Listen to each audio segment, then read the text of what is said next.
Jadi kita sudah melihat sisi investigatif Batman di film Mask of Phantasm dan The Dark Knight. Sekarang kita kembali melihat sisi tersebut dengan durasi yang lebih panjang. The Batman menampilkan perjuangan Batman dalam mencari keberadaan seorang pembunuh yang menyebut dirinya sebagai The Riddler. Dalam investigasinya, Batman bekerja sama dengan Gotham City Police Department bersama Letnan James Gordon serta seorang wanita bernama Selina Kyle. Saya awali dengan membahas sang title karakter, Batman. Robert Pattinson di sini mantap. Kebanyakan adegan yang menampilkan Pattinson, dia nggak ngomong apa-apa dengan mulutnya. Tapi dia berbicara melalui ekspresi matanya. Saya bisa merasakan apa yang karakternya rasakan melalui matanya. Apalagi mayoritas filmnya dia pakai topeng. Menurut saya ini adalah aktor pemeran Batman dengan akting terbaik yang membawakan Batman. Biasanya di film layar lebar ada 3 sisi Batman. Yang pertama tentu saja si Batman. Lalu Bruce Wayne di publik dengan persona playboy-nya dan Bruce Wayne bersama Alfred. Tapi di film ini kita hanya melihat satu sisinya saja, Batman. Jadi dia Batman 24 jam nonstop. Dia Batman saat sedang bersama Alfred, dia Batman saat sedang berada di tempat umum sebagai Batman, dan dia Batman saat dia berada di tempat umum sebagai Bruce Wayne.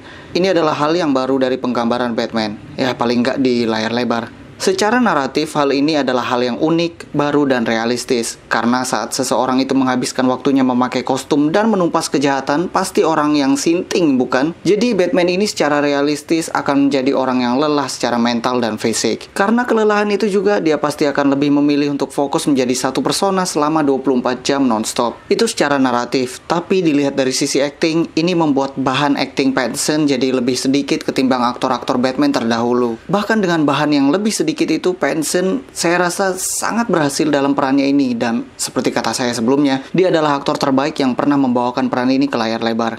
Masih membahas Batman, ada satu hal yang saya kurang suka. Persona Batman atau Vengeance di sini dipenuhi dengan inkonsistensi.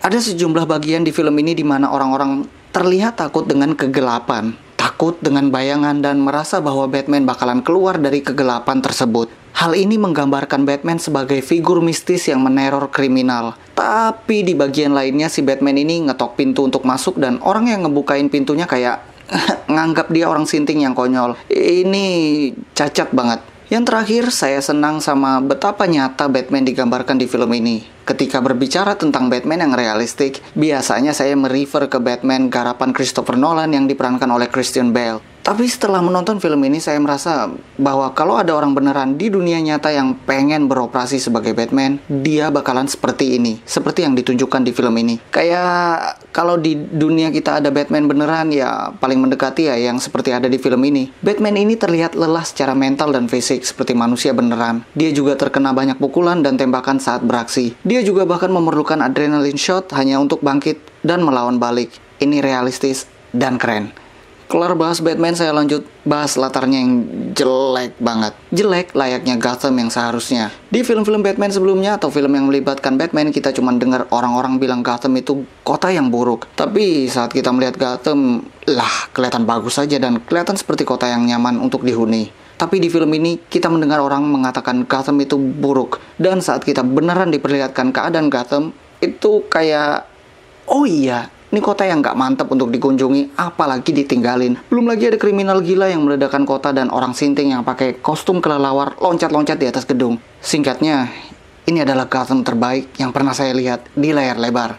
The Batman dikemas dengan sinematografi yang mantap. Saat saya nonton film dan bilang, wow, pengen deh itu jadi wallpaper. Dan itu adalah salah satu tanda sinematografi itu mantap. Kayak kalau kita mau pakai sebuah gambar menjadi wallpaper, itu berarti kita pengen lihat gambar itu terus-terusan kan? Ini yang saya rasakan dari sinematografi film ini. Sebuah gambar yang saya pengen lihat terus-terusan.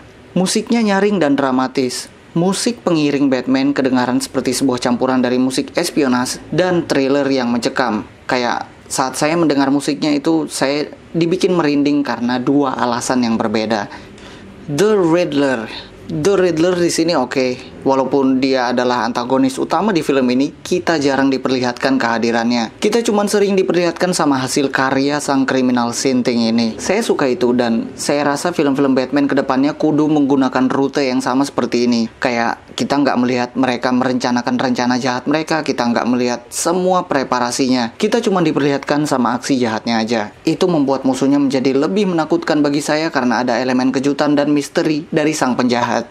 Satu hal lagi yang ingin saya bahas yaitu sesuatu yang saya kurang suka. Film ini terlalu bergantung dengan dialognya. Banyak eksposisinya diberikan melalui dialog dan monolog. Ini serupa seperti bagaimana komik Batman memberikan eksposisinya melalui dialog dan monolog, menjelaskan apa yang kita lihat dan apa yang akan kita lihat. Ya, saya kurang suka sama metode ini. Kalau di komik kan mereka menggunakan metode ini karena ini merupakan media yang informasinya hanya dapat didapat dengan membaca, sementara film ini adalah media audio visual di mana kita juga bisa dapat informasinya melalui hal bergerak yang ditampilkan. Ya, intinya saya suka film ini, tapi sejumlah elemen di film ini dieksekusi lebih baik di film Mask of the Phantasm. Kayak misterinya, investigasinya, Batman-nya yang belum berpengalaman, dan penggambaran mental Batman semua digambarkan lebih baik di film Mask of the Phantasm. Jadi ini film Batman yang oke, tapi sejumlah elemennya dieksekusi lebih baik di film Mask of the Phantasm. Ya, itu aja yang bisa saya sampaikan tentang film The Batman.